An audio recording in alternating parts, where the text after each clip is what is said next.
these women is crazy. It's true. It's true, man.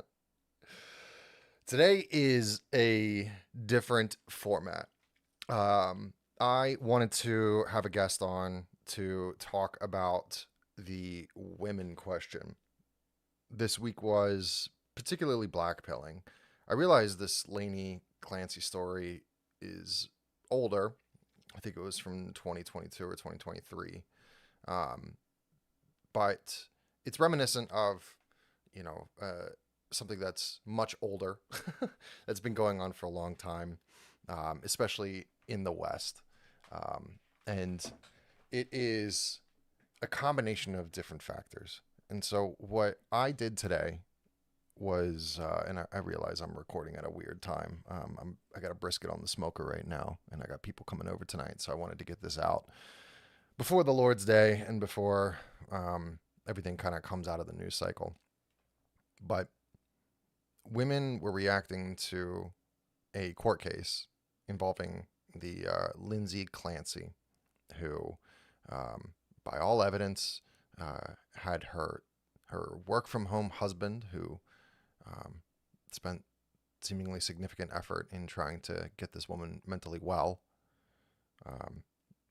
She sent him off to the grocery store and to pick up some medication as far away as she could, so she had adequate time to take their kids down to the basement and strangle them with exercise equipment.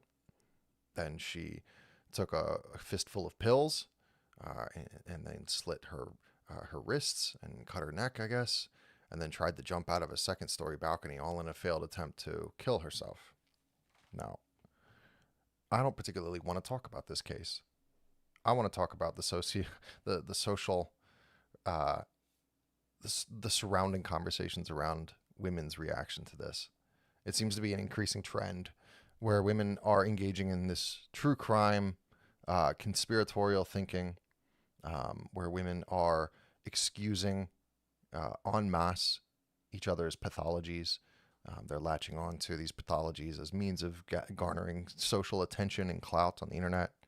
There's clips of women who are agreeing with Lindsay that, they're overwhelmed. They effectively hate their kids. They hate being mothers.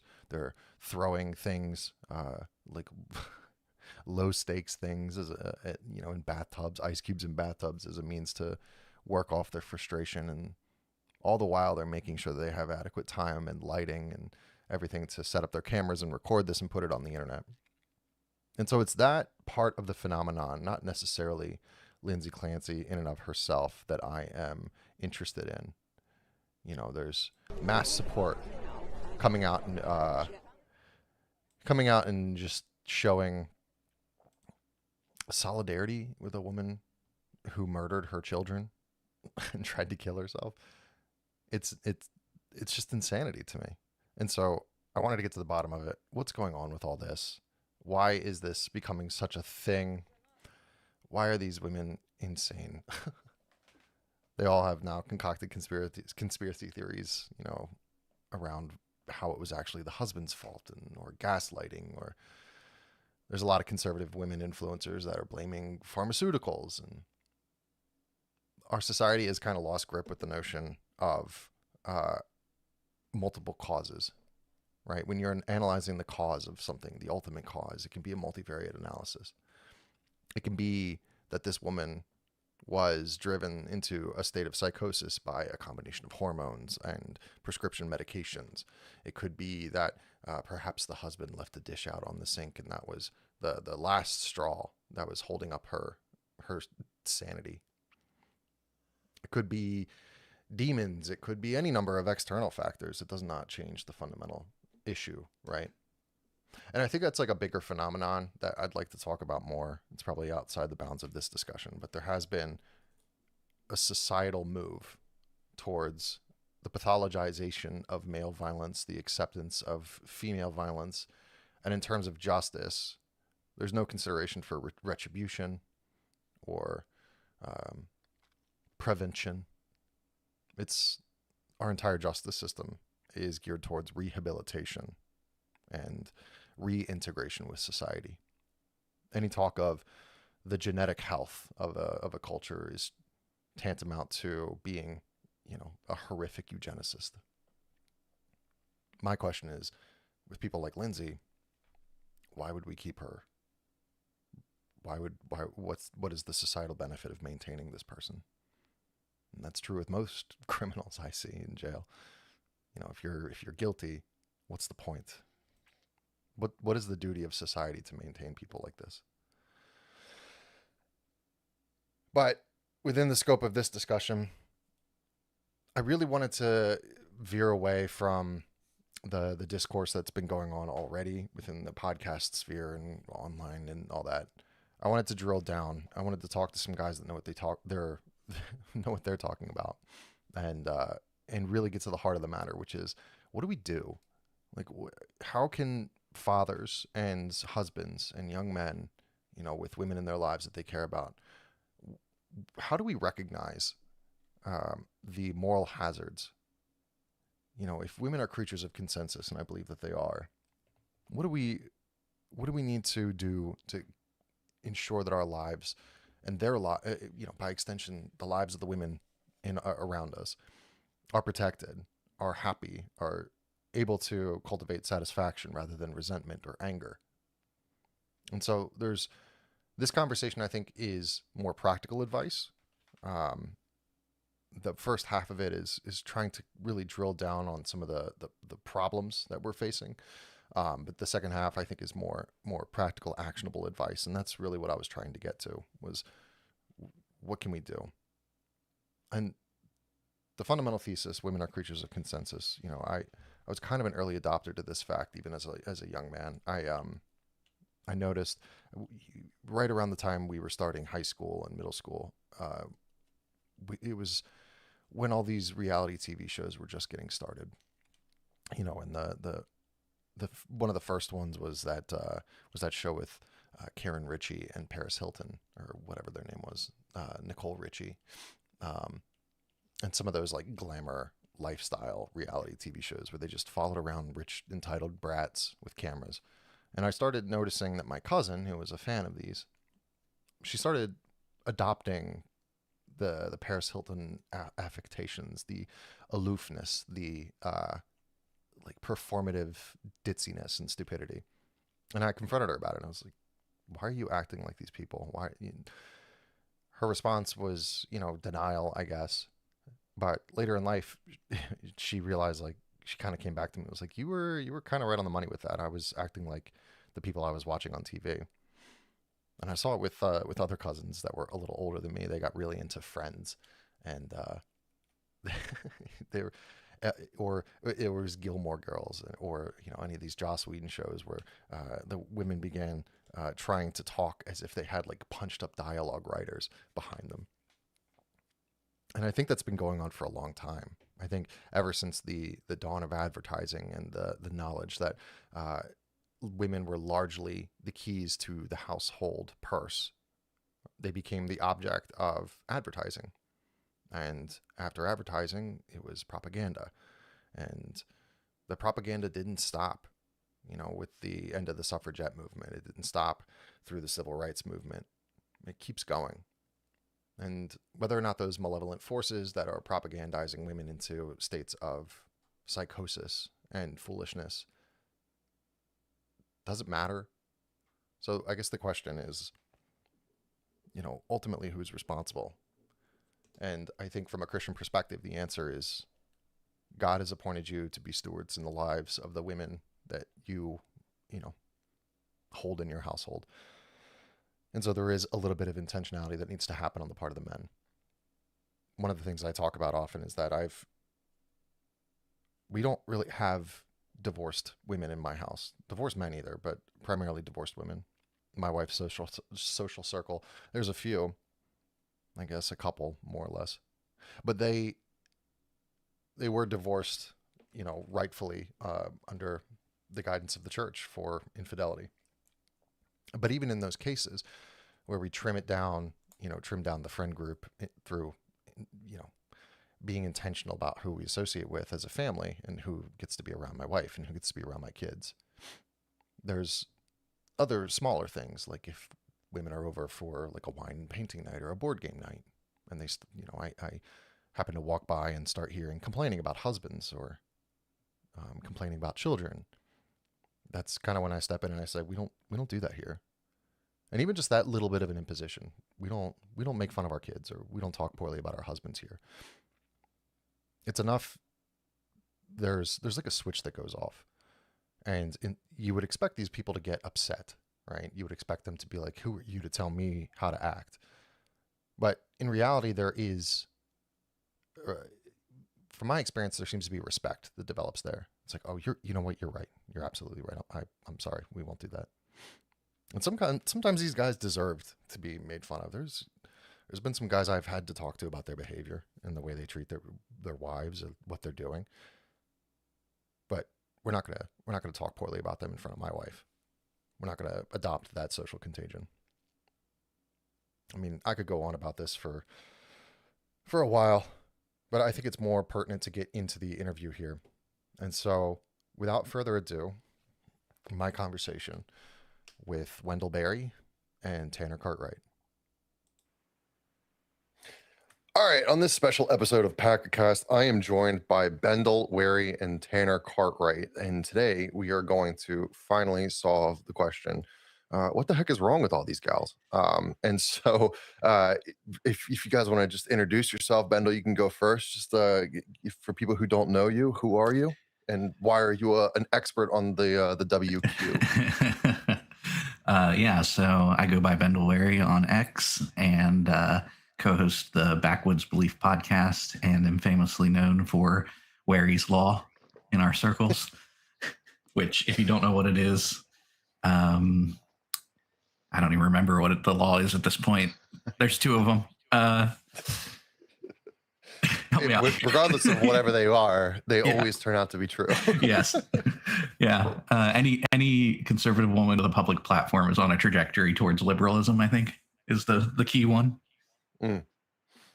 That it checks out. And Tanner, how about you? Hey, yeah, no, my name's Tanner Cartwright. I'm a pastor, blue collar worker, live here in Kentucky.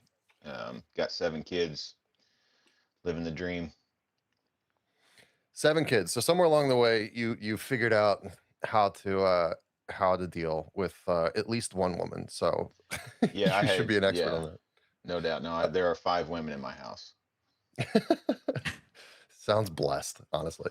Okay, so the purpose of this conversation, there's been a lot of discourse on the timeline, a lot of depressing stuff. To be honest, like the last week regarding the Lindsay Clancy thing has caused me a significant amount of psychic damage, akin to like watching the leftist TikTok videos about celebrating the Charlie Kirk shooting, because I think it just provided a realization that there's such a significant disconnect between, I guess, what I would consider to be normative,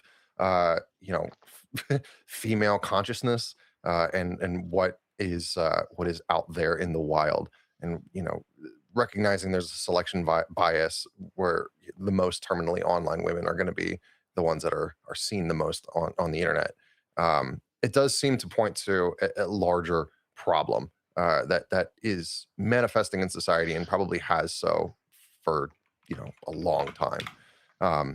So I guess the first question to you guys is: this a consensus issue where mass media has, like, my thesis with even back when, like, it was the Paris Hilton, like, reality TV shows, right? They I remember specifically having a conversation with my cousin when we were in high school, and it's like you're starting to act like these puffed up rich girls on these MTV reality TV shows.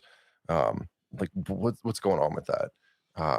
So I'm curious, is it just social contagion? Is it just perceived manufactured consensus that exists on social media, where astrology and conspiracy and everything, I guess whatever this like true crime nonsense is? Bendell, you want to kick it off?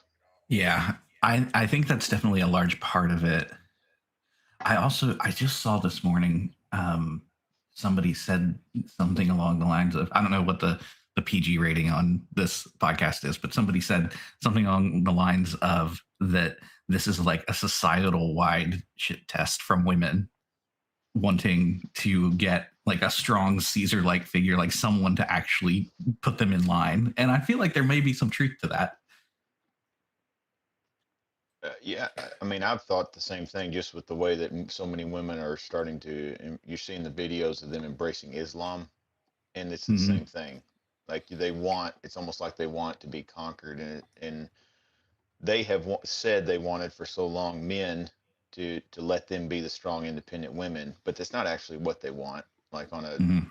like a deep level, like women don't want to be in charge. It's the Yeah, they want a strong, yeah, same thing, like the whole 50 Shades of Grey. Like I don't know how, wondering the same question, is this PG rated or whatnot, but on some Definitely level, not. okay, yeah, on some level, like there's a reality that women want to be ruled over. They want to be, their natural role is to be submissive to the man, and so in all that that applies to, and implies. So I think on a cultural level, there is a reality of, none of those women would say it, but wanting that strong, um, male dominant Yeah. patriarchal force, that's appealing to them. And they may not admit it, but it is. And it comes out in stuff like, liking Islam of all things. Yeah, it's a weird phenomenon. The first time I heard the idea of just women shit testing you to gauge your reaction to Yeah. their insanity, it was like Owen Benjamin like years Mm-hmm. ago, and that definitely stuck with me as something that ran true and something I started recognizing. It's like, oh, you're I am exceptionally blessed to have a wife that is like is a lot more kind of chill. Like she's not online. She's not doing a whole lot of arguing. She does her stuff is all like local community, text messaging with friends type of stuff. But Yeah. it, Same it here. does seem that there's definitely an aspect to it where it's like we need to know that you have the ability to lead. So we're just going to gauge a reaction here. Mm-hmm. Um, the yeah, one of the issues, right, is that there is this disparate. There's like two things that we're trying to hold in society as like a conscious social belief that is like that is tantamount to religious orthodoxy, and is that women have all of the capacity to govern their lives as men, but also women are completely immune from any sort of responsibility or consequences for actions they choose. And that seems to be something that it's like it's infected everything, even in church, right? Like we see pastors, the joke is like, well, do women sin? Um, and you'd be hard pressed to get them to say no functionally, but in their actions, they betray Yeah. the complete opposite. It's like, everything is the man's fault, the husband's fault. He's not doing XYZ. She's unhappy because of XYZ. How do you guys reconcile that?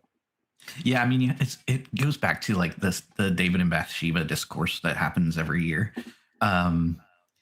It's like, okay, so you either have to decide, do women have some kind of moral agency where they're making decisions and have like consequences for those decisions, and they can be lauded for the good things they do, or condemned for the bad things they do, or they are just victims of a society in which they are ruled over and don't really have any kind of agency. And if you take that course and you want that to be true, then the consequence of that is then like you don't let them vote because they have no moral agency. Yeah. So if you go back in the day, women like couldn't even be held, liable for debts and things like that. Mm-hmm. Like there were all Right. kinds of things that we didn't, a widow who died and ended up with debts, the community just took care of her. They didn't expect those debts to be forced and her to be kicked out. because that's just the way they thought of it. And so I think that has bled over, and we still have some of that instinct, right? Hmm. In the in the whole realm of, well, everyone has to be a strong, independent woman, and they have every right that we have, that men have, and it's ridiculous. It's wanting to have your cake and eat it too. Yeah. Yeah, it seems like the the patriarchal model, and the scriptural model that is completely opposed to any sort of complementarianism, right? Like the idea that we're co-workers in this thing, trying to navigate life, just kind of always seemed ridiculous to me. Like the scripture in and of itself is kind of saying like, no, fathers first, like first and foremost, and then the husband with once that role is passed over is effectively like a guardian ad litem, right? Like you are charged with really the not just like the responsibility but also the liability that's associated with the decisions of this other person. Yeah, well, you see that in the scriptures, right? If a wife or a daughter makes a vow, then the husband or the father can just overrule that. Hmm. And so it had that protection so that women weren't going around just making rash vows, that there had to be guardrails on that. And so, um, yeah, so even if she makes a vow before God Almighty, her husband or father can just say, "No, you're not doing that, sweetie." And that's codified in the scriptures. So it's like, yeah, that's the idea, that they have to have that protection.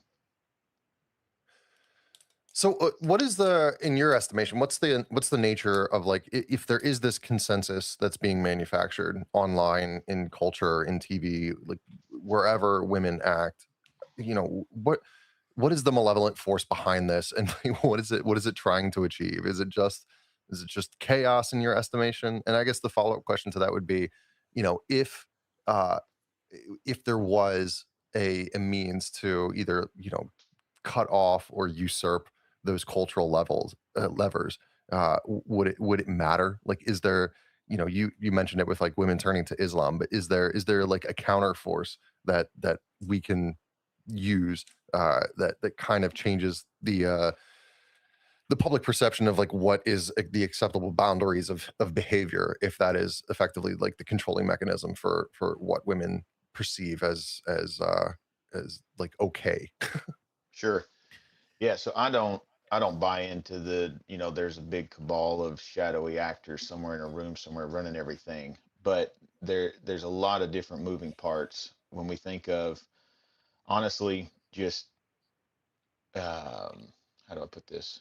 Metastasized capitalism. I don't know how to say it. Like capitalism that's completely ungoverned. There's no principles. There's no morals.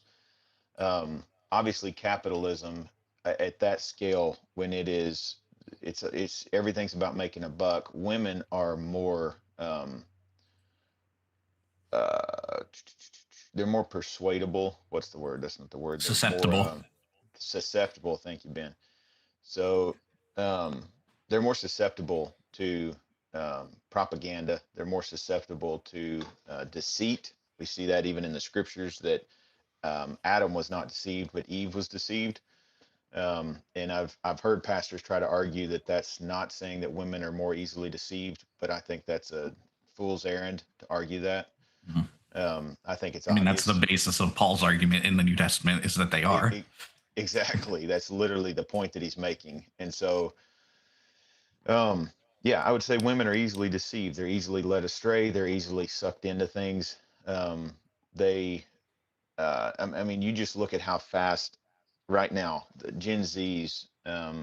I've never seen. Obviously, I'm young, but I've never seen, a generation that was this polarized. Like all the men are one way and all the women are another, and the women have just embraced just insane ideologies at really kind of a bizarre rate. And you got 20 million women on, um, antidepressants and garbage and stuff like that. And so all of them going to therapy, and they're just believing whatever's being fed to them.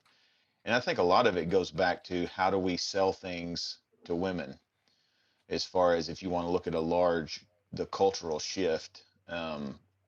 Even when women are not having to work in the home as much because of technology, all of a sudden we've got, my kids read the Little House on the Prairie books.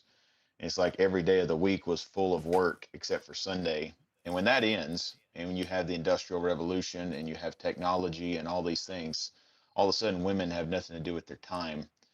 And then so they have to be sold things to fill their time, or they have to be, now in our day, their time is filled by, making videos or pictures of themselves, which is the key weakness of women, right? Wanting to be seen by others, wanting to be, where a young man wants to look at a naked woman, a woman wants a man to look at her, right? That's the difference in the pathology there. The man wants to see the enticing thing. The woman wants to be enticing.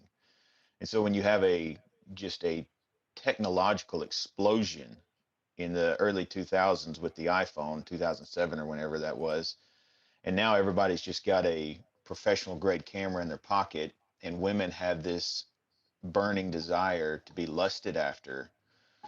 Well, that's going to create a massive, catastrophic nuclear problem, and it has. And so, just young women everywhere, by their nature, want to be enticing to a man, and want to be looked at and seen, and that's in its root, that's a good desire, right? To want all those things from your husband, that's good. But when that becomes wanting to be seen by everyone else, by wanting that fame, wanting that, how many men can I make look at me? There's a twisted sickness in that. Like, it's just as bad as men looking at porn. Everybody talks about men looking at porn. Nobody talks about women making it. I mean, I feel really sorry for these young men, not to change the subject, but I was thinking about this yesterday. I started to make a post about it, but these young men grow up in a world where, like, half the women they know are willing to give them free pictures of themselves. And it's kind of a bizarre time for a young man to grow up in. I honestly can't imagine it, because I didn't have a phone or internet or anything until I was like 18. So, but yeah, I don't know. As far as there's a lot there. There's a lot that could be said there, but they're more easily deceived, and they tend to be, I don't know, pack animals, maybe the word. They tend to, like, once society starts going a certain way, the women just jump on board. Like, there's very little willingness to stand against the tide or the flow, if that makes sense. Yeah. I mean, ultimately, the source of it all goes back to the garden. I mean, we're seeing the exact same thing that we saw there, which is, God sets up this order. God at the top, man is his representative, wife is the helper, and dominion over the creatures. And if you look at the fall, that order is exactly reversed. The creature is dictating to the woman. The man is following her, and nobody's listening to God. And we're just seeing that, like, on a massive scale now.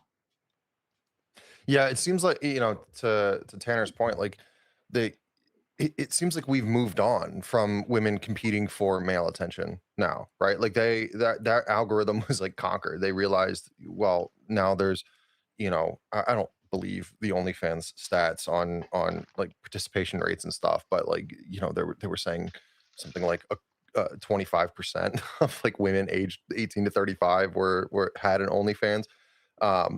Whatever the real number actually is, it does seem like they figured out that the male attention was cheap.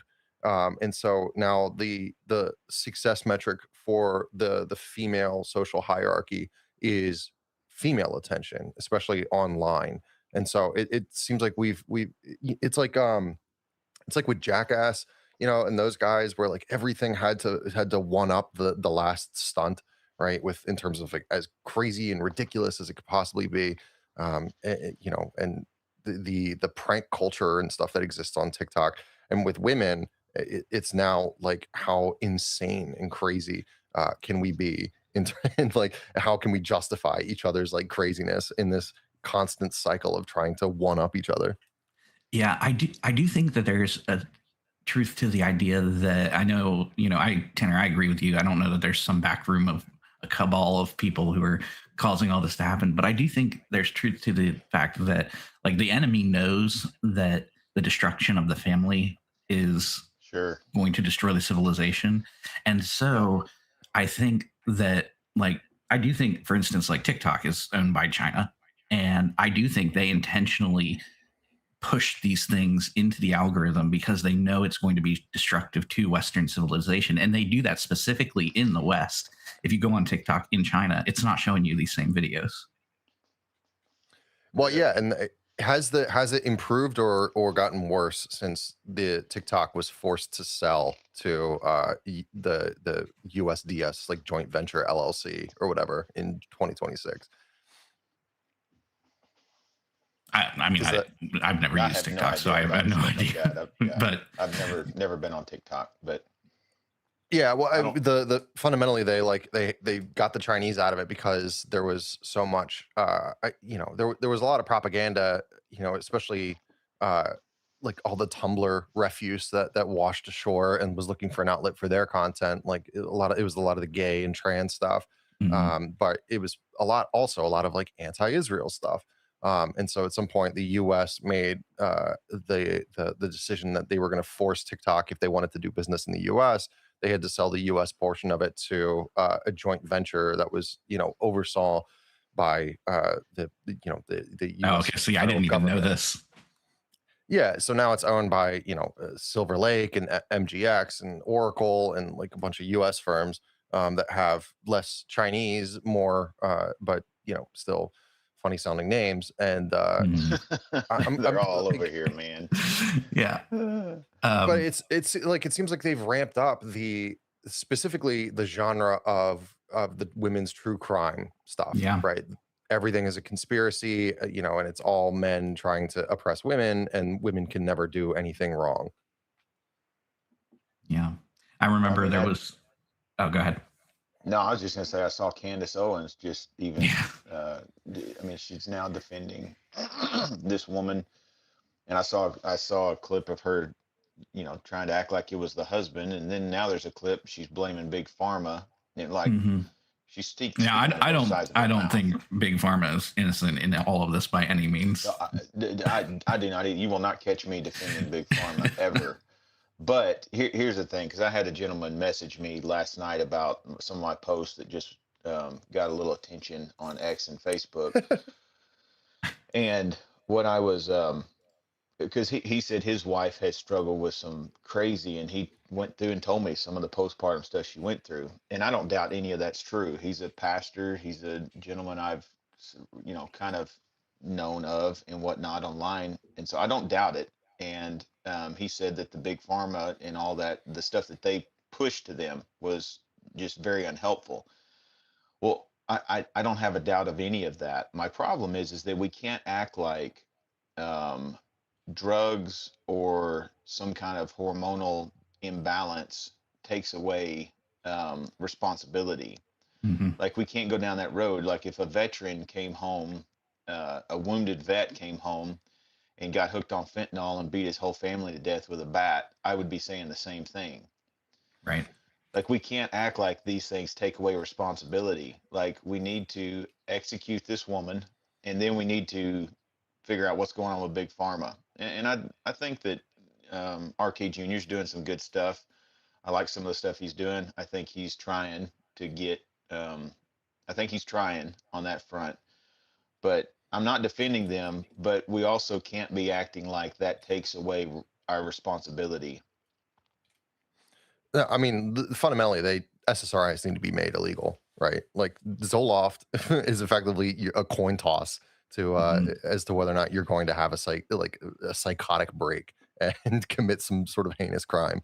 But there was a stat recently that like the SSRIs were detectable in significant quantities in the Hudson Bay, just from the sewage outlets. Jeez, like it's insanity. And yeah, see, this is where I blackpill, dude. We got estrogen in our water, and the SSRIs are everywhere. They're in the river. It's like, what the flip, man?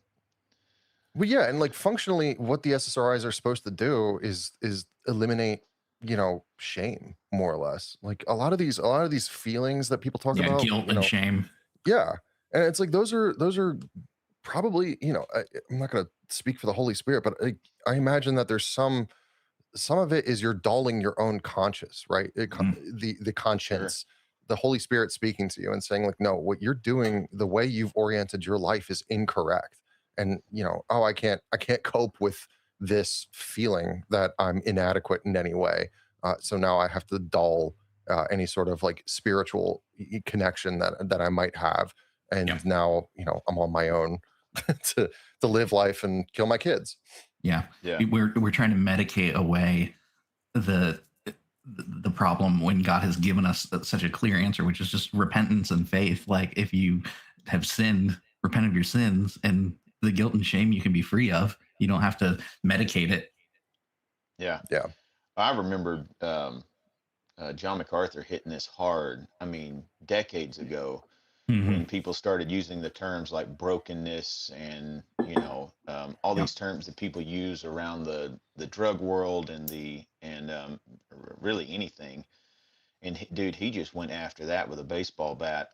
I miss MacArthur, dude. He was one of those guys. I disagreed with him on a lot of theology, but he was just so solid on this stuff. And when we take it out of the realm of sin, and the answer then is to repent, confess your sins, repent, turn to Christ. When you take it out of that, and the church has done this, well, then the answer is no longer, I mean, you literally rip out the spiritual answer to this, and you put a pill in its place, and then everyone's broken, and they don't need to repent. They just need some pill to change their behavior. One of the things that infuriates me is all the young men that have been put on Ritalin and all these just Yeah. uh, dude, soul sucking drugs. Like I couldn't tell you how many young men I've talked to that they were on Ritalin from a young age, and dude, it's messed with them, and it's just they're not. It's really sad, and so they can overcome all that, but it's not easy, and most of it was from just liberal mothers trusting doctors, and um, yeah. But I was gonna say, I think it was 2012. I was in Ethiopia and saw some wild stuff over there. We were out country, um, and preaching the gospel and things like that. And we saw some demonic activity and uh, was involved in some all night exorcisms and crazy weird stuff like that. But I remember thinking at the time, if these women, because it was strangely enough almost always women. Um, I don't know if that's pertinent to the conversation, but the I kept thinking to myself, if they were acting like this in America, if this happened in the U.S., we just have them on drugs. Mm-hmm. We'd have them sedated, like out of their minds. And um, there is something to the fact that for a small time, a short portion of my life, I fell into the charismatic movement, and they were very against basically all doctors and stuff because the word for witchcraft in the Old Testament is pharmakia, which is where we get pharmaceuticals, and the idea of drugs and demonic activity was just this huge connection, like witches and all kinds of witchcraft and stuff. Those things have always used drugs to get in communication, with demonic entities and things like that. And so ayahuasca, all those things, the Yeah. trips, the acid, the mushrooms people are doing. I mean, Joe Rogan's even had people on and talking about these experiences, and dude, they're getting in touch with demons, man. Yeah, I always find it interesting when people talk about like demon possession and stuff. And in the movies, you see it and it's like, oh, her head spun around or something like that. But if you look at the actual examples of it in the Bible, it's, you're sacrificing your children, Yep. you're mutilating your body. Yes. Like if we're using that as the standard of what demon possession looks like, we have a serious problem. One Yeah, I mean, hundred what percent. would be the point, right? Like if you assume the mental position, uh-oh. Sorry. If you assume the mental position of like a demonic general in a war, right? And you're saying like, oh, we're gonna possess someone, we're gonna like make we're gonna attack them in this way. What would be the point of like having all of your attacks be these like wild, comically grotesque, physical manifestations of possession, why wouldn't you use more subtlety, right? Hmm. Why wouldn't you just whisper in someone's ear and get Yeah. them to harm others in like emotional and spiritual ways? Like, because the if I was a demon, like the whole mission would be to drive people away from the true God and the true church, right? And that's why, Yeah. like, the aliens being demons thing does kind of jive with me, just because it does seem like if you wanted to drive people into like more scientism and naturalistic explanations of the universe and cast doubt upon biblical orthodoxy, creating an illusion that there was some sort of like life out there that is more powerful than you and all this kind of stuff. It seems like a reasonable vector of attack. Um, Yeah. Yeah. Well, the the young ladies in Ethiopia, it was all self harm. Like that's, I mean, I just spent all night. I mean, I was a young guy. I spent all night just trying. We were just holding these young ladies, trying to keep them from hurting themselves.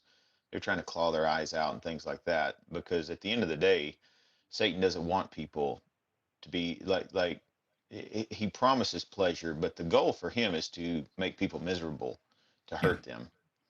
Yeah, I have a theory about this, and this is like, I think mostly speculation, but I have a theory about this, which is the reason that you see things like the body mutilation or the murder of children as like demonic activity is that if we're thinking of Satan and the fallen angels as demons, which I do, um, the they have this irrational hatred of humanity because they felt that they should be the ones in charge Mm, over God's creation as like the highest beings.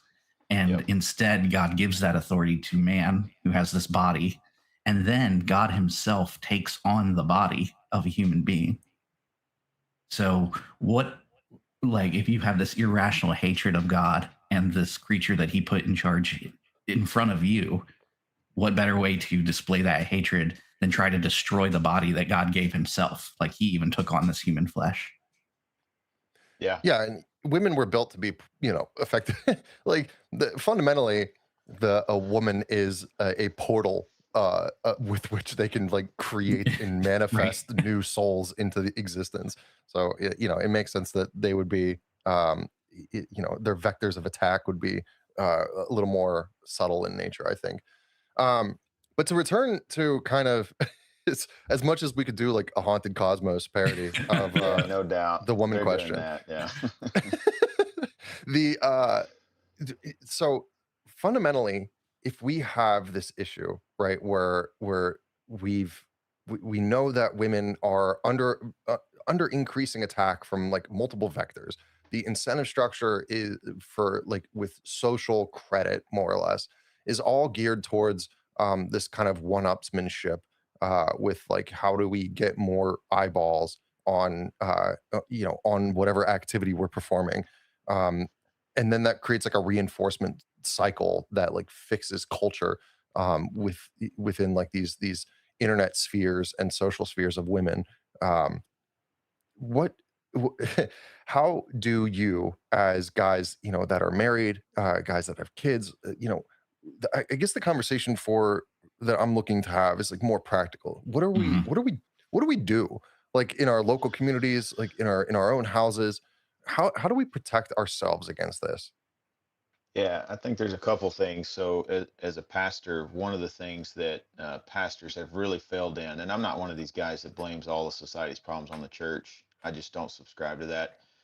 But there are a lot of things like pastors being cowards in the pulpits and being cowards specifically about the sins of women is to blame for a lot of this, honestly, because just the coddling of women and allowing them to embrace that victim narrative and just being afraid of the offending women is just a huge failing from pastors. So even this last Sunday, we every week we pray for a different part of civil government during the call to worship, and I was listing all of the judges in my county, and I was just struck by the fact that they were all women.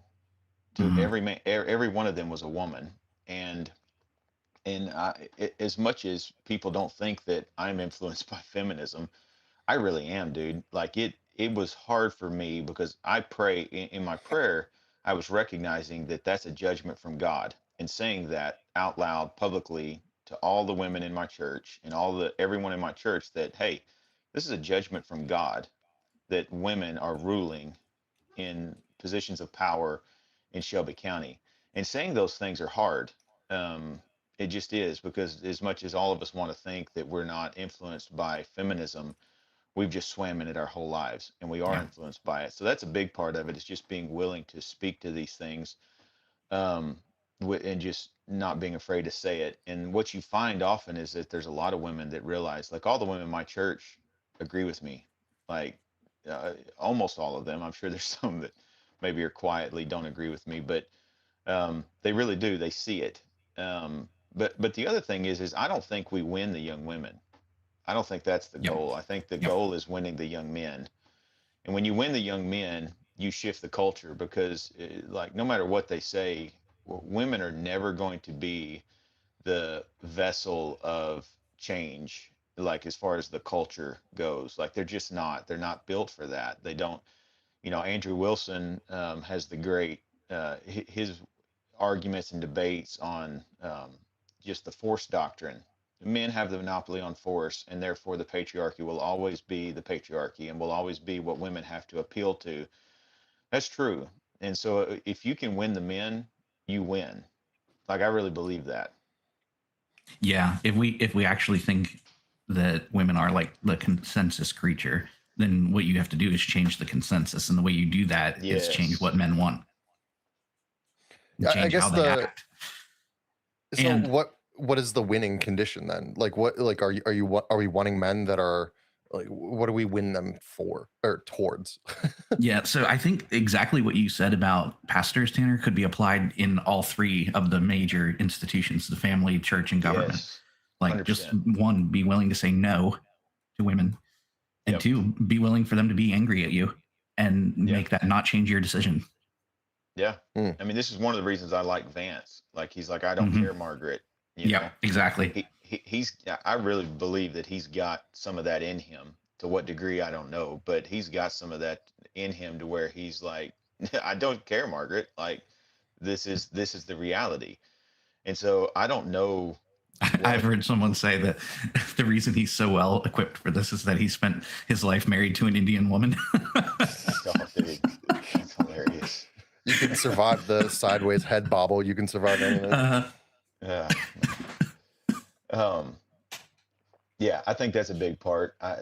I've said for years that, like, people ask me, dude, why are you on social media? Why are you engaging? Why are you making people angry all the time? Why are you doing this stuff? And one of the big reasons that I've had for using social media for years is to encourage young men to just be bold with what they actually know is true, but they're scared to say. Because if you can get enough men saying this stuff, I promise you, it will change the narrative. It will change the way women will start shifting. I mean, we've all seen the videos of the young women that feminism started leaving their body when they all of a sudden found this man that they wanted to follow. Or they held a baby for the first time. Yeah. Exactly. Dude, that video of that woman holding the baby crying, it's like the factory reset. And that doesn't always happen. But if we can change the narrative, if we can change the cultural consensus, and I'm telling you, I think it's coming, because I meet young men all the time, and they are, because I hire guys regularly with my work, and these young guys, man, they do not think like my generation or my father's generation at all. Like, they're done with a lot of this stuff, and they just need to be shown. They need to walk in wisdom. They need to be matured. Yeah. But they're kind of done with a lot of it, and so that's where I white pill, is with the young guys, and just their willingness to be like, yeah, these women are heifers, and say it. I remember years ago, I used to work in butchering, and early mornings we would have to drive from our shop to a slaughterhouse to pick up carcasses and bring them back to the shop. And I would always be riding with, so there were like 2 or 3 young, like 18, 19-year-old guys who worked with us, and I'm in my mid 30s at the time. And we would just have conversations as we're driving back and forth. It was like an hour something drive both ways. And we would talk about all kinds of stuff like this. And one thing that was interesting to me was these guys all hated pornography. And first of all, we're willing to openly talk about it, which, my generation, we didn't talk about it. Yeah. But they were like all willing to talk about it and hated it and wanted, like, even the ones who were watching it wanted to be free from it and talked about how they hated that this was something that controlled them. And that was so encouraging to me, because like I never heard anybody my age talk that way, except for like in the ministries where they would specifically focused on that. Yeah. So that is encouraging. One thing I will say when it comes to the changing consensus, and I think we see this happening in like our circles online, is that consensus change is happening. And one thing I fear is that the women who are like more right wing on our side are kind of aping the way they see men behaving in that way. Where I'm like, that's actually also a problem. We don't need the Candace Owens out there. We don't need the right wing woman who's pushing all of this stuff. The right solution to this is not for you to now engage in the cultural war that's happening, but to be supportive of your husband, your families, your church. Yeah, well, what's the difference in being a loud feminazi and being a loud abolitionist? Yeah, it's like or a loud. An abolition Nazi. Yeah, exactly. Or 100%, dude. Like that's the that's the problem. It's like I used to be in the abolition movement and still agree with the principles, but wouldn't call myself an abolitionist anymore because that the movement's such a mess. But like these loud women, like they just it really, a lot of it's the same thing. It's like they're making videos about abolition, but a lot of it's for attention. It's the whole meme about how men take a picture of the object, and when women take a picture of it, they're blocking the object. 100%. It's so true. And women have that tendency to do that because they want to be seen. So anyway, that's we've got a problem with that. I 100% agree. This is why I don't hardly follow any women online, and I don't think women were made for fighting in the public square. And they really just need to go home and take care. I mean, we make the joke, go bake a pie for your husband, but dude, that does more work for the kingdom than whatever they're out arguing about. Right. Exactly. Yeah. Even if it's a good thing you're arguing for, like even if it's something that's great, that's not for you. Yeah. Well, it's like you think about war, like physical war, like even if the war is justified, even if it's a good thing, women are not to be on the battlefield fighting it. Like it's just against nature. And so women are not to be. I mean, my wife, she's on Facebook. It's just for family stuff. She's like, there's no way I could get my wife to be on Twitter. Like there's just no way. And so I know your wife does it, and that's not a criticism of her. Yeah, no, I understand. Yeah, but it's just my wife has no interest in getting out here and fighting people like over this stuff. She's like, okay, honey, you go to war and I'll have you a sandwich when you get back. And that's what she wants. And so women, and even with us, we I try to avoid the getting involved in fights and things like that. Sure. 100%. Yeah, no, and I think your wife has done it well. Your wife is one of the few I follow, so but yeah, we've had the whole conversation around the suicidal empathy, but like you can apply this to everything. Women's natures are made for specific things, and when you take those things and put it outside of what their realm is supposed to be, then you get problems. And it's like it's inevitable that's going to happen because that's not their realm. I was doing some premarital counseling last night, and I was explaining it as like a target, like a dartboard target or something. You've got small circles and bigger circles, and the woman's circle is really small and tight and defined. Like this is their circle of influence, and the husband's is bigger than that. His mission is bigger. It's not less than hers, but it's more. And so hers is not meant to be all this other stuff.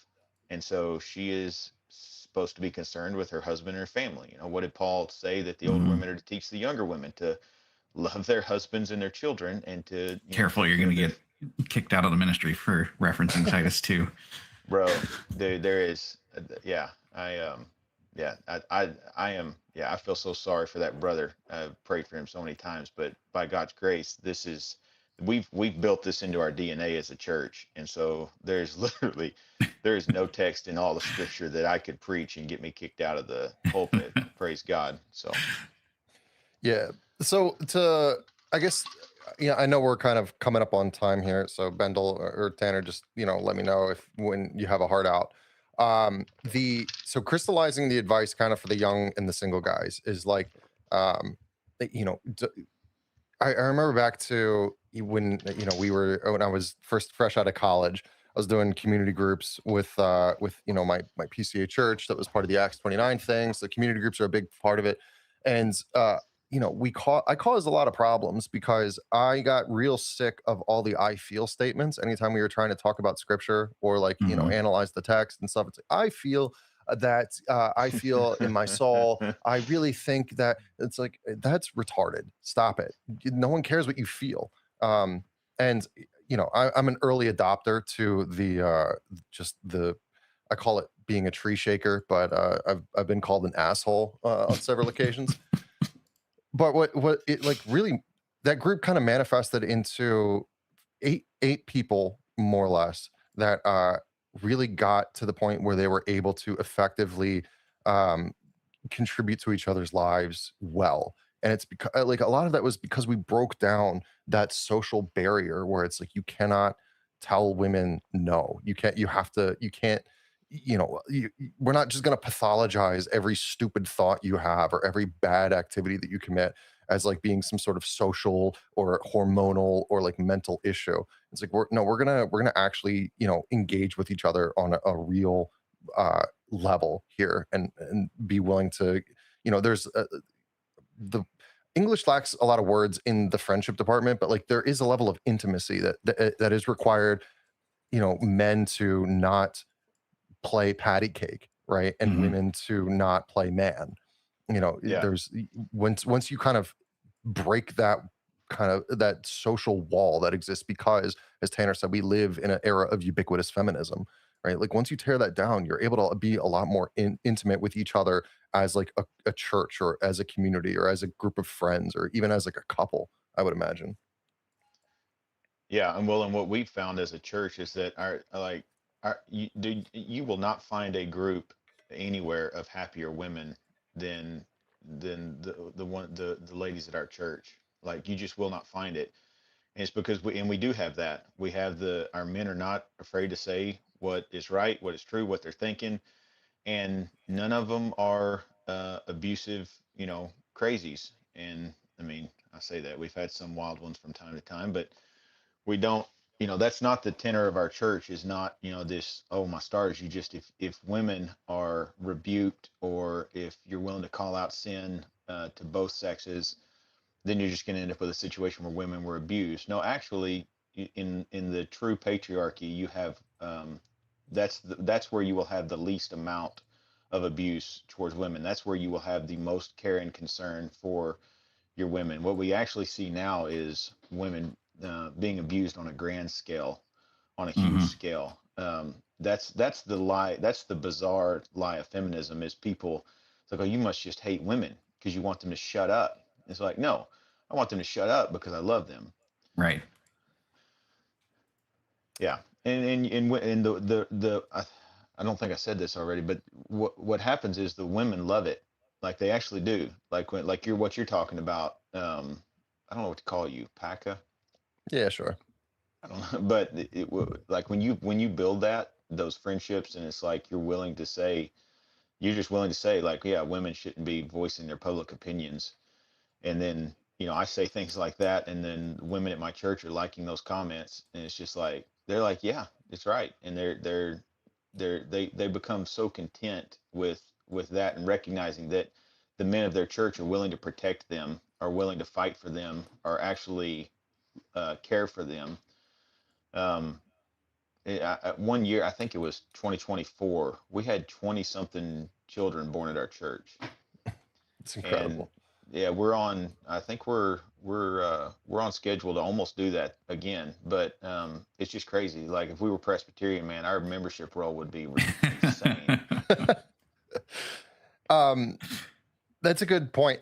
Bendel, you famously had a group chat for singles where you were very, firm with them. But one of the, I guess, the moral hazard with being uh, kind of countercultural in terms of patriarchy and stuff is like a lot of men, a lot of young guys get real internalized about this and like start Mhm. to actually dislike and hate women, and it manifests in like either the just contempt that a lot of guys feel, or it manifests in like that sensitive young man who loses all confidence and ability to actually engage with women and be charismatic and be someone that is like attractive to Yeah. potential suitors. So how do they navigate out of that? Come on, solve the problem, Bendel.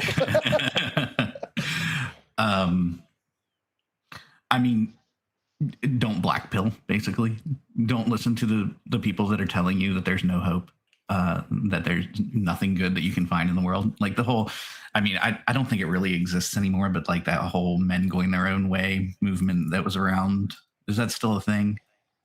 I don't know. I I don't think know, they dude. all I haven't died seen off it in and so didn't have any long. kids. Yeah. But like that's not going to solve your problem. It's just going to lead you even further into despair. Well, and Uh, it's an incredible. I mean, that's a losing argument, right? Like, mhm. just go your own way and like just forget women. Like, that's not going to be a winning argument, man, for men. Like, that's not going to last, Right. because that's not how we're made. We're not going to do that. Like, men are not going to do that.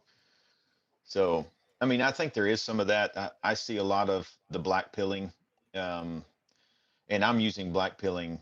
Like, I keep getting told by some of the young guys at my church, no, black pilling means that we can't vote our way out of this or whatever. But I'm saying black pilling in the sense of just we're doomed. There's no hope, Yeah. that kind of thing. And so, um, I think that's a danger, for sure. And the online stuff doesn't help. Like, I'm not one of these guys that argues, that the online world has what's destroyed everything, but it's definitely exacerbated a lot of things. Hmm. And for those that have the tendency to recluse and just kind of uh, recoil inside themselves, the internet lets them do that. They can have all these relationships out here, or they think they do, and none of it's real. Like, they don't have a real community. Like, if I lost if all internet and all everything social media went away tomorrow, like, I'd lose a few of my friends, but Hmm. not that many really. It's like, oh man, I can't interact with Ethan Holden anymore, or Bendel or whatever. But at the end of the day, most of my friends are in real life. Like, I shake their hand on a weekly basis, and we talk throughout the week, and we do stuff together.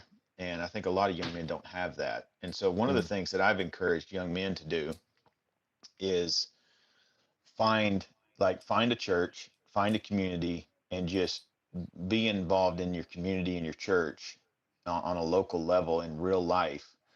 um, I'm not saying don't do the online stuff, but just do stuff in real life, because that, I think, is the most healthy thing for young. That's what keeps young men from blackpilling, when they're actually doing stuff. Like, we're made to conquer stuff, and when you're looking at the grand scale, when you're looking at how bad things are, in America, we got 100 million people that aren't supposed to be here, and we got blah blah blah, whatever the argument is. Then yeah, it's easy to blackpill because it's so massive, it's so huge, it's so unfixable, it seems. But if we're involved in real stuff locally with real brothers, and we're building families and community and churches, and we're actually doing stuff, that's how you get men pumped and excited, and really, activate Yeah. the hidden power levels. Mm. Yeah.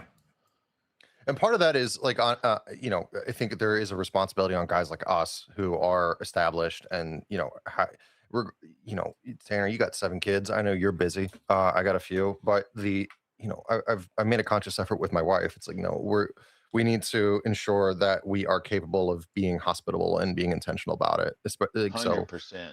Yeah. we've made a conscious effort to keep the house a little more clean and like available for when I send out a group text to the guys at my church like, hey, we're doing a poker night, like everyone bring your own beer, $10 buy-in. And Yeah. even the poker, like whatever the activity is just the backdrop for the fact that Hmm. a lot of these guys need to have the ability to let loose and have conversations, get the stuff that's kicking around inside their head out in a way that's not completely online or anonymous and stuff, and just have people in their community that you develop that intimacy with, where you can live together and actually live in a church that is described in the epistles, and not this consumer product that we have now. Yeah. So on a recent Backwoods Belief episode, Jeff and I were talking about this, and that's actually those real life, like the poker nights, are a great place to address some of the problems that you see in young men too. I know this is an episode about women, but by the nature of things, I think often women are influenced by the way their men behave, and so passive men are going to be a problem. And that's a great way, rather than just screaming into the void on Twitter, is having those guys over and making fun of them a little bit for the way they behave. 100%. 100%, dude. Why do you let your wife talk to you like that, man? maybe not quite like that, depending on the relationship. Yeah. But basically, yes. That's a good segue into kind of the final thing I was hoping to get to with you guys is, how are you protecting your marriages from this? I could think of like a couple examples with me. Like, one of the big things was setting up kind of, being intentional about setting expectations with my wife, because she's great, but she is a woman, and one of the things that was a problem for us was the unspoken expectations. And so, like, early on, we kind of established the thing. It's like, I am not a psychic, and if you do not articulate a need to me, I am probably not going to perceive the need in a way that you would like. So, like, if you want me to do something, you need to be able to articulate it to me, and be open with me about that kind of stuff. Or just subtle. There's like rules, like, we don't hang out with a whole lot of we don't have divorced friends, especially not divorced friends who are like divorced outside the bounds of, like, an approved divorce in church, whatever, for that was like infidelity or that kind of thing. Like, my wife hangs out with other wives and mothers. It's not, and they're all pretty much culturally, similar to us. So it's like stuff like that. Or we've, when they've had girl game nights, or, the wine and painting nights or whatever at our house, and I overhear them, like, one woman start talking smack about her husband. I step in and say, hey, we don't do that here. Yep. So what are some ways that you've implemented things in your life that you think protects your wives from some of these cultural contagions? Well, what you just described there is actually one of the big things that we talked about very early on, is like, we don't badmouth each other. We don't talk bad about each other in public. If there's an issue, it's, we handle it between us. There's no, we don't make the ball and chain jokes, the boomer jokes. Stuff like that has been really good, really helpful. And, we've been married for 4 years, so still figuring out a lot of different things. But that in particular has been incredibly helpful, and not spending time around people who do that. Yeah, I mean, not laughing at their jokes either. 100%. Sorry, go ahead. Yeah, our whole friend group is basically our church and some community. I mean, I have a really large family. I've got 5 brothers, and all of my sister-in-laws are just sweethearts. None of my brothers married heifers, which is such a blessing to our family. But so that's what my wife's friend group is, our family and the church. And so I really don't have those people that are a concern in that area. But we don't, there's just none of that stuff. There's none of this she's the boss jokes or any of that. Mm-hmm. In fact, I had a hilarious situation that happened one day, because occasionally I will take different children to work with me, because I have that opportunity. And one day my oldest daughter, this was a little less than a year ago, we were out on a job, and my oldest daughter had gone with me, just kind of spending the day with me, walking around, and I'm managing my guys and doing whatever. And I'm talking to the client, and he said something to my daughter about the boss at home, that talking about, he said, well, mom's the boss, right? And just kind of making a joke. And she was so confused. And she just looked at him, and she had her eyebrows down, and she was like, no, Dad's the boss. And dude, you talk about the most awkward moment. Like I'm just standing there looking at this client because I'm not going to help him. Like, and he has no idea what to say. And it was pretty hilarious. But you talk about a proud father moment. But that's the thing, just not making those jokes. And one of the things that I'm pretty careful with is what media my children consume. Mm. Me and my wife are not big movie watchers or TV watchers just because we don't have any time. But if we watch stuff with the children, we're just intentional. Be like, hey, this is what they're trying to. I remember having a long conversation with my daughters. We had watched something, and I was explaining to them kind of the pathology behind what was driving the narrative of the show, and it was just kind of an aha moment for them, recognizing the propaganda. And my daughters picked up on feminism from Roy Rogers without me even pointing it out. They were just like, they just didn't even want to watch it anymore because the Roy Rogers was just, I mean, it was just crazy how much feminism was promoted in those old shows. And we tend to think that some of this stuff is pretty new, but it's really not. It's been this slow drip Yeah, man, culturally of. that was a major eye opener for me going back and watching Andy Griffith Dude, after 100%. getting, wise to these things. I was like, my goodness, this is just a complete like feminist like the seeds of it were there and they were pushing they were intending to get to where we are now. Yes, and that's where I agree with you, Bendel, that there has been an agenda, and I don't think it's 10 guys in a room, in a shady room somewhere, but there is an agenda on these things because if you can break up the family Mm-hmm. and make everyone itemized, this is one thing I think that Doug Wilson has done a good job on is just articulating how we have been itemized and why, like the benefits of that for our enemies. Like that's huge because me as an individual, like I have very little influence. Like I get one vote, I'm just one guy. And the analogy I use is, Psalm 27, when it's, the man who has his quiver full of arrows, he has all these children. It says he will not be ashamed when he speaks to his enemies in the gate. And I think of my father, my father's got, like counting all of his grandchildren and children and everything, it's like 40 people. And it's like that Cartwright block has so much influence that one man can't have Mm-hmm.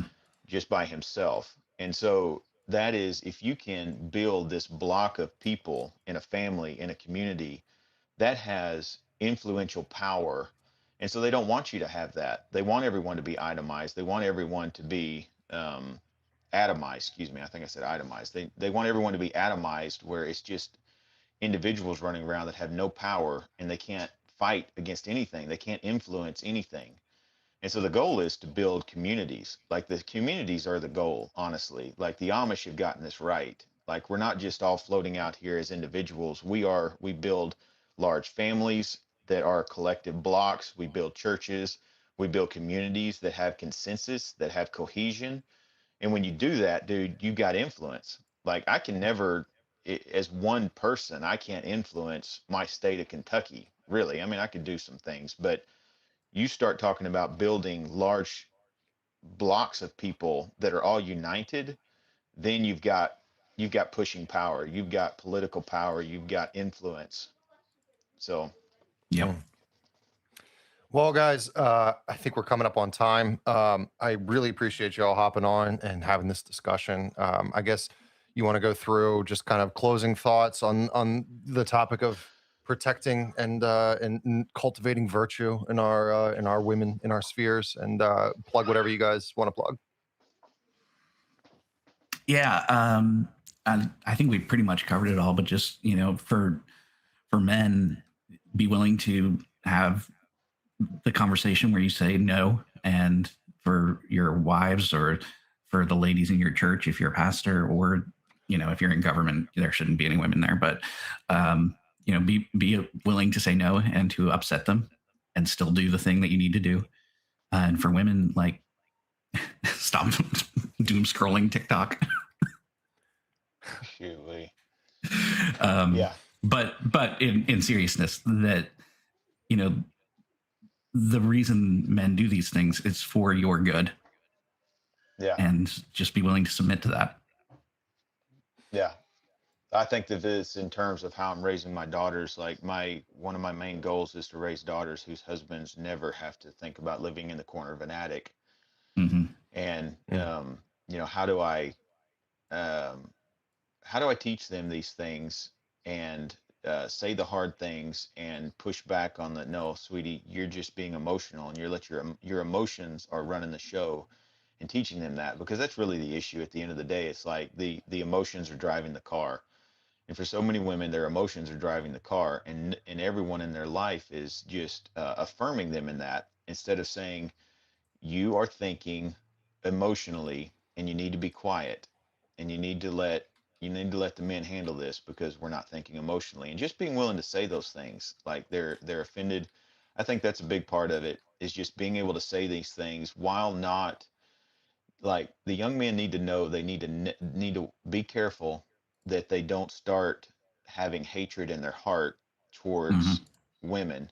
It's same for like racial um, realities. So while I can point out racial realities and problems, and I'm a race realist, and I'm willing to talk about these things, if I start developing hatred in my heart for someone of another race, well, that's wicked. That's sinful. So you have to watch out, recognize that there is um, you know, that's, I don't know if that makes sense. That's the same thing with women. Just make sure that when we're willing to do these things, we don't start hating women. That's not, we've lost the plot if that starts to happen. So, but just saying what's true, saying what's right, growing spines. I think a lot of young men need to cultivate spines. And Mm-hmm. a lot of times they do that in groups of men where they're arguing about things. We have a sermon session thing every Monday night, and the young men are, we're all sitting around smoking, and might have a beer, or a glass of bourbon or something, and we're just talking about through things, and we have really heated arguments. And the young men that come to that, like I took my 8-year-old son this last week, and the young men that are seeing that, they're learning how to engage, how to have arguments, how to have spines, how to recognize when they're wrong, and be humble and say that, okay, I missed it on that, or you know what, you're convincing me on this, but still have spines, and to be able to push and fight in the right way. And I think if we do that, I think we win long term. Yeah. Absolutely.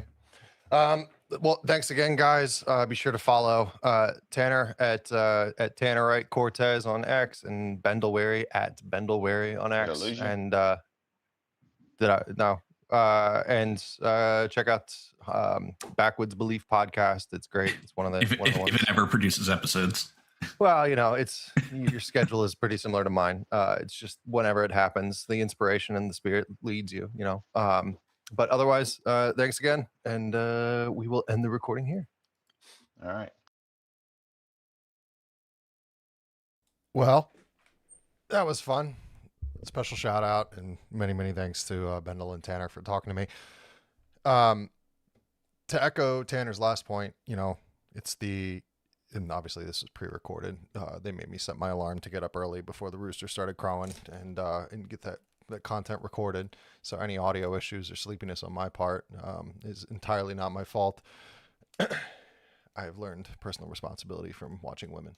In any case, to echo Tanner's last point, there's macro, right? The world we want to see, the behaviors in aggregate that we dislike, but then, I think a lot of virtue and biblical morality is found within the micro. How do we interact with people, with women in our spheres on a daily basis? With other people of different races, with foreigners. There's lots to be said about interpersonal reaction, right? Or interaction. So, with that said, thank you for turning into this episode of PacaCast. All of the episodes are available on Spotify, or anything that gets uploaded to Spotify also has a RSS feed, which is available. You can find it on my Substack. There's been some essays and some reflections there. I have something coming out for a Sunday Bible reflection on Romans 13. There's more content, more interviews coming. Some people are working on scheduling here. And if there's anyone you'd like to see on PacaCast, please feel free to DM, and we'll try to get it set up. Otherwise, one last kind of call to action. I'm also trying to get streaming on Rumble, and there's a requirement to have followers on Rumble before they allow you to start live streaming. So if anyone has a Rumble account and wouldn't mind just going over and giving dear old Papa Alpaca a follow, it's rumble.com/user Papa Alpaca. And that way I can start getting some live streams over there. Probably some conspiratorially minded people that need to learn how to rotate shapes and ideas a little bit. In any case, for the PacaCast, I'm Papa Alpaca. Have a wonderful Saturday. Oh shoot, my brisket! I gotta go cut.